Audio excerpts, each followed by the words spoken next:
estava voltando no intervalo, agora só no streaming. Zé Álvaro, no fundo, a questão é a seguinte: qual é o componente religioso nisso que nós estamos discutindo? Eu acho que é um catolicismo tradicional, né, que tende a pensar no desenvolvimento da igreja em termos, digamos, de um período muito conservador da Igreja Católica, né? Talvez Pio XII seja a figura que, de alguma maneira, expressou consensualizou, né, esse tipo de comportamento, mas é um catolicismo que coloca a relação dos fiéis, não é, com as autoridades hierárquicas da igreja, não é, e um respeito muito grande a essa hierarquia e um rechaço à ideia de abertura para novos, digamos, novos participantes, que não há nenhuma perspectiva de abrir, como, num certo sentido, o Papa Francisco sugeriu, a possibilidade de participação das mulheres, né? Há um rechaço à ideia de que os membros da igreja possam se divorciar ou se separar, e essas pessoas ficaram à margem durante muito tempo, e, evidentemente, uma censura moral, particularmente a grupos como homossexuais, LGBT. Então, essa visão conservadora, não é, ela pensa num catolicismo muito selecto, num certo sentido, né? E que não tem esse intercâmbio com o resto da sociedade. Agora, William, eu queria aproveitar para colocar uma outra questão sobre o que nós estávamos discutindo antes, que é a seguinte: quer dizer, nesse processo de emergência do que nós estamos chamando ultradireita ou extrema-direita, forças que estão além da direita mais tradicional, não é? Eu acho que uma coisa importante é que, num certo sentido, por isso é que eu não vejo tanto que tenha batido no teto, né? Isso, num certo sentido, porque essas forças conseguiram criar uma agenda que se tornou uma agenda muito importante no mundo inteiro, que são essas questões que nós estamos tratando. Quer dizer, num certo sentido, escapou da agenda tradicional, democrática, dos direitos, como você dizia, de regras estabelecidas, né? Então, de um lado, foi capaz de criar uma agenda e, de certa maneira, de impor uma agenda que passou a referenciar a ação de muitos grupos, portanto, tem uma significação muito grande. E, por outro lado, eu acho que também representa uma forma de atuação pela qual, se a gente olhar no Parlamento Europeu, né, a vitória que ocorreu alguns anos atrás de parte dessas forças do seu crescimento, hoje ela está se expressando em termos de uma ocupação de espaços, de comissões, conselhos, segmentos, não é, ligados a direitos humanos, para que uma perspectiva conservadora esteja presente nessas instituições, nesses organismos que definem muito a ação, principalmente dos organismos internacionais. Isso está ocorrendo também na OEA.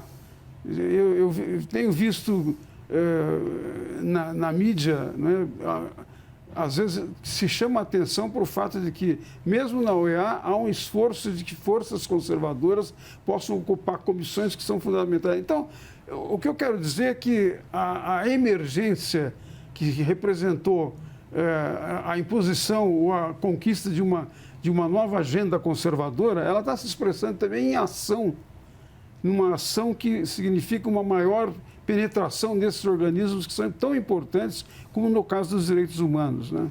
Agora, isso implica a gente tentar examinar que consequências isso traz, por exemplo, para a ordem internacional. Sim. Porque, em boa medida, o esforço desses grupos como o Brexit foi talvez o exemplo mais emblemático, né? De negar a qualquer instância supranacional poder de decisões que até ali estavam estabelecidos. Isso é questão do meu país, eu não vou entregar isso para ninguém. Quando você está colocando uma agenda de valores, como você diz em relação aos direitos humanos, se a gente olha o tipo de consequência e de crítica que que se faz, por exemplo, agora, recentemente, na semana que passou, uma grande parcela dos países europeus muda, inclusive a Alemanha, Israel, que preste atenção. A Alemanha mudou muito fortemente como que encara a resposta de Israel à barbárie do Hamas. Então, há um jogo de vai e empurra e o outro empurra de volta, que significa pensar com que mundo que a gente vai ver em função dessa expansão, Christian.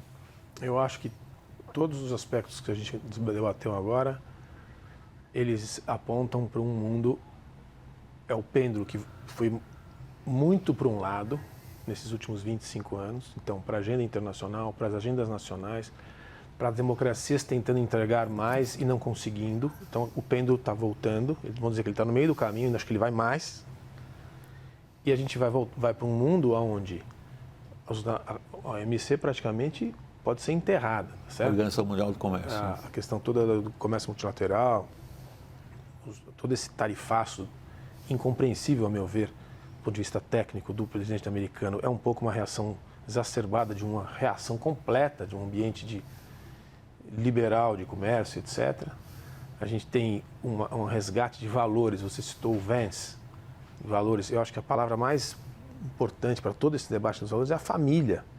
A gente puxou tanto a corda, o pêndulo foi tão para o lado, tão exagerado para uma coisa assim, do que é a família, ela pode ser qualquer coisa e não pode, que agora a agenda conservadora traz de volta, inclusive a igreja. O que é exatamente a família? Que está no primeiro pronunciamento do Papa, inclusive. Então, né? O que é a família? Então, a família é um pouco a palavra mágica para ajudar a entender o que é essa onda conservadora. Se aplica às políticas nacionais, se aplica à visão de mundo que a gente vai ter que ter a partir de agora, e às relações internacionais. Agora, há um ponto central, digamos, nos eixos de ação política dos grupos aí que a gente fala, ultradireita ou direita geográfica ou não, que é a questão que você abordou logo no começo do programa, acho que foi sua primeira participação, inclusive, Davi, quando você disse, há um ímpeto em relação à norma jurídica, particularmente no que concerne a liberdade de expressão, na visão desses grupos. O discurso de J.D. Vance em Munique, no começo do ano, está reverberando ainda hoje com enorme propagação. E o discurso basicamente diz o seguinte: vocês que se dizem democratas, na verdade não são. E vocês que dizem ter defendido um regime de regras e de que todos são iguais perante a lei, na verdade vocês se esforçaram durante 30, 40 anos em coibir particularmente um pedaço do espectro político, do espectro de direita. Então, se há algum tipo de agressão à liberdade de expressão, ela vem dessas elites tecnocráticas, dissociadas dos problemas do cidadão comum, que estabelecem via judiciário, na verdade, um desequilíbrio entre os poderes.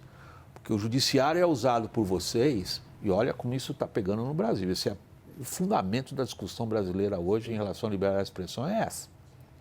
E aí vocês falam em regulação, quando na verdade vocês estão falando em supressão da liberdade de expressão. Essa discussão, ela já bateu nos seus limites ou ela vai para frente ainda? Ela vai. Eu quero novamente só pegar um gancho que o professor Moisés disse aqui sobre a questão religiosa, Vac, porque eu vejo que existe sim uma reação ao secularismo que vem no âmbito da globalização, do liberalismo, né, dessa cidadania cosmopolita. Eu acho que tem uma reação, mas tem um tempero nacional. Por exemplo, você pega a Marine Le Pen, vem da França, tradição da pátria das luzes, Revolução Francesa, ela não fica falando de ideologia de gênero, contra a comunidade LGBTQIA+. Quando o Bolsonaro foi eleito, ela falou assim, não tem nada a ver com essa coisa de misoginia, etc., porque é um tipo de nacionalismo que defende a ideia da laicité, do laico, né? Ela defende, inclusive, a ideia de república contra os muçulmanos que querem destruir a nossa tradição republicana e secular. Inclusive, ela utiliza a ideia de república justamente para reforçar uma ideia nativista e anti-imigração. Diferente de países com tradições históricas, religiosas, né, como Espanha, Portugal, Hungria, do Viktor Orbán, em que há um nacionalismo religioso. Então, eu vejo Holanda... A Polônia, então. Polônia, totalmente. Eu vejo Holanda e França com uma tradição liberal muito enraizada, secular, e o nacionalismo que ali se manifesta é um nacionalismo de caráter secularizante.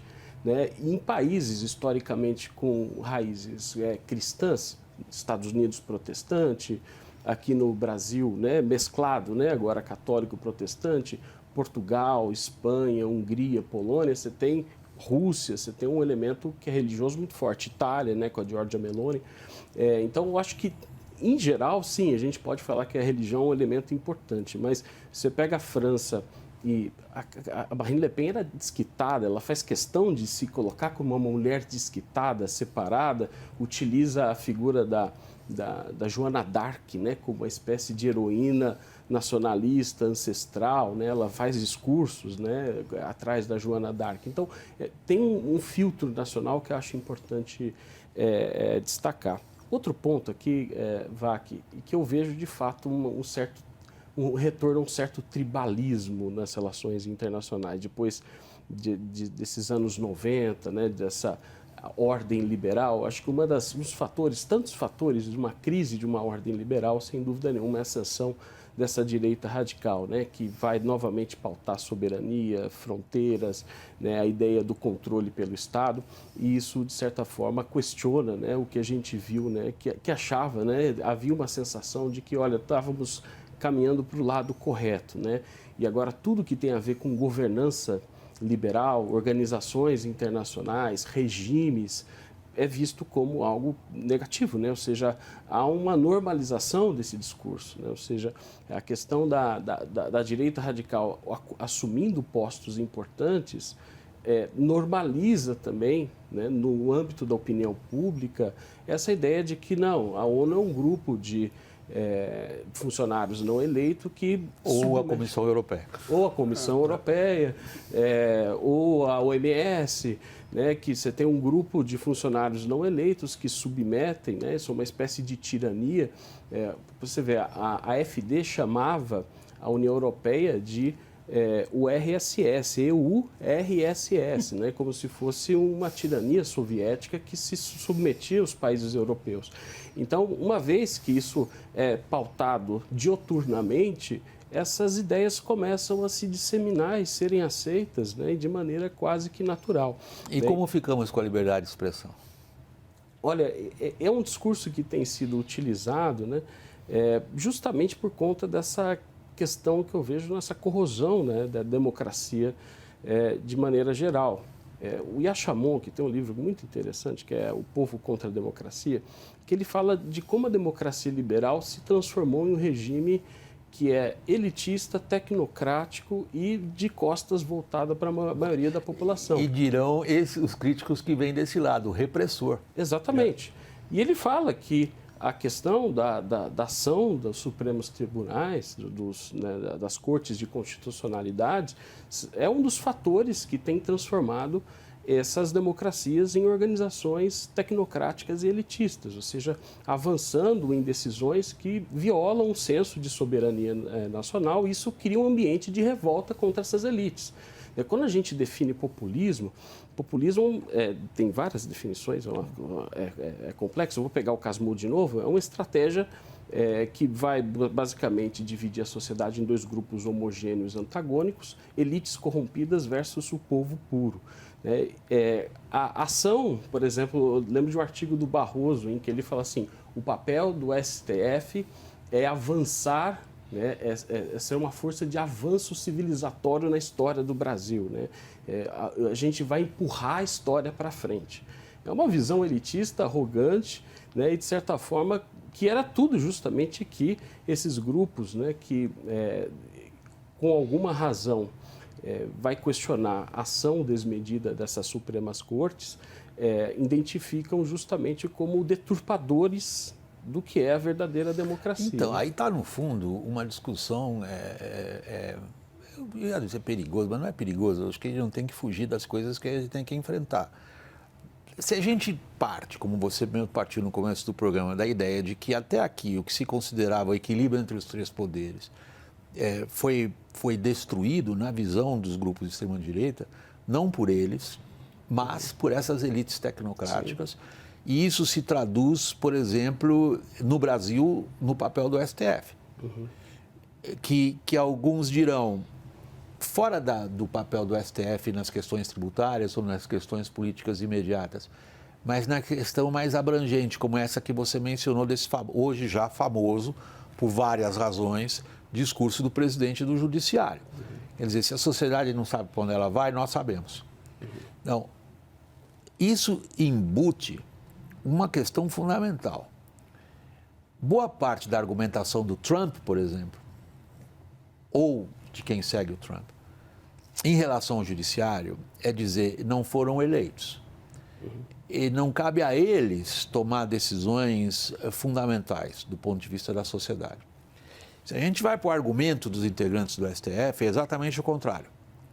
Somos nós que estamos aqui na posição, a nós trazida pela sociedade, de zelar pela norma, que é a Constituição, e zelar pelo que torna possível a convivência entre as pessoas. Então, sim, somos nós que estamos defendendo a democracia e quem nos ataca, ataca a democracia. Para que lado que a gente vai sair nessa discussão, Zé Álvaro?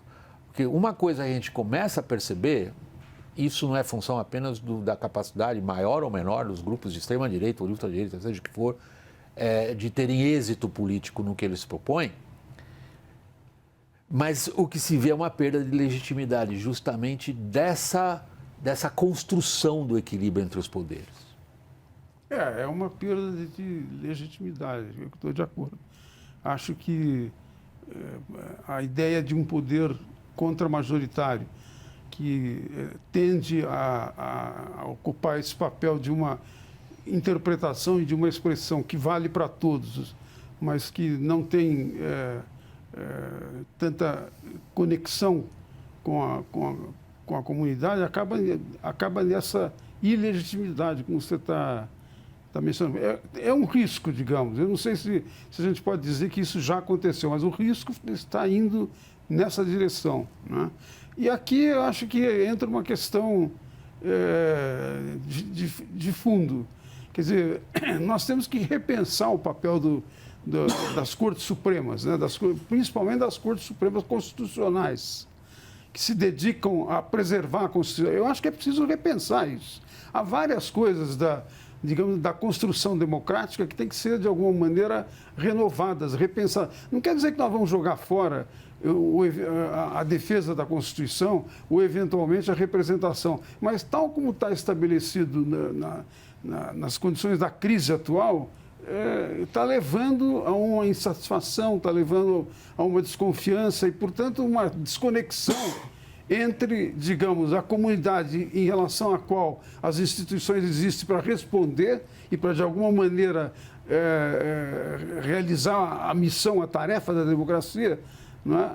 Uma desconexão entre esses segmentos que perde, significa uma perda da legitimidade. E ela se expressa, muitas vezes, nesse voto conservador ou nesse voto contra, digamos, o que parecia ser a ordem organizada, né? O establishment. Né? Então, no fundo, quer dizer, a tarja de começo do nosso programa, ela não dá conta do que a gente está falando. Quer dizer, no fundo, a gente não devia se perguntar se determinado grupo político, no caso aí a ultradireita, bateu no teto, como a gente faz para provocar mesmo as pessoas, na sua capacidade de conquistar cadeiras em parlamentos, na sua capacidade de eleger chefes de governo, na sua capacidade de influenciar decisões tomadas por agentes políticos. Mas, no fundo, a pergunta que a gente tinha que ser feito é: o que nós estamos vivendo é uma transformação muito rápida e imprevisível do que até aqui parecia a norma pela qual a gente ia fazer política, se relacionar entre países, inclusive. Então, a pergunta não é se a extrema-direita ou o que seja bateu no teto. A gente está sendo capaz de entender que nós estamos partindo de uma fase para outra e estamos fazendo o que em relação a isso? Olha, eu acho que a arrogância do Supremo brasileiro, junto com o chamado déficit democrático da elite de Bruxelas, junto com as políticas do governo democratas dos últimos 20 anos que a gente teve nos Estados Unidos, com exceção do Trump, mas Obama e Biden, fazem parte do mesmo fenômeno. Eles que geraram esse fenômeno que a gente está estudando no programa. Reação, cada ação, um à reação. sua maneira, né? Então, como consequência, foi dito aqui algumas vezes, a gente está tendo uma reação democrática em todas essas sociedades, de rearranjo das instituições e das forças políticas. Ele ainda não terminou, acho que ele vai ser mais agressivo ainda. A gente vai ver, boa parte desses partidos que a gente citou aqui, Chega, Vox, AfD, Partido da Liberdade na Holanda, a Força Itália, a Fratelli d'Italia. A gente nem falou de uma figura como o Milei, por exemplo. Exato. Eu estava pensando muitas vezes, quando você foi falar do vice-presidente americano, pensei que você fosse falar do Milei. Porque o Milei, abrindo um parênteses aqui, ele uma coisa é a campanha, outra coisa é a ação, né? Isso a gente também tem que dizer. E eu acho que aquele fenômeno que a gente estava conversando sobre o Putin, que alguém falou, mas muitas lideranças europeias têm simpatia pelo Putin. Fui eu que falei. Né? Eu acho que isso é mais um pouco o Milei com a serra elétrica na mão. Ele precisa disso para ganhar a projeção, mas na hora que ele volta para o jogo real, não é bem assim, não é tão Putin assim. A mesma coisa o Milei com a serra elétrica na mão, quando ele assume o poder, ele fala, não, ele não é Napoleão, ele está governando e me parece que bastante bem, na minha modesta visão. Então, o que eu vejo como um resumo tentando responder a pergunta ali do programa, é que todas essas instituições, esses fenômenos que aconteceram nos Estados Unidos, na União Europeia, aqui e países da América Latina, geraram uma reação da democracia que ainda não terminou e que vai consertar o processo. Acho que é a parte positiva da conversa.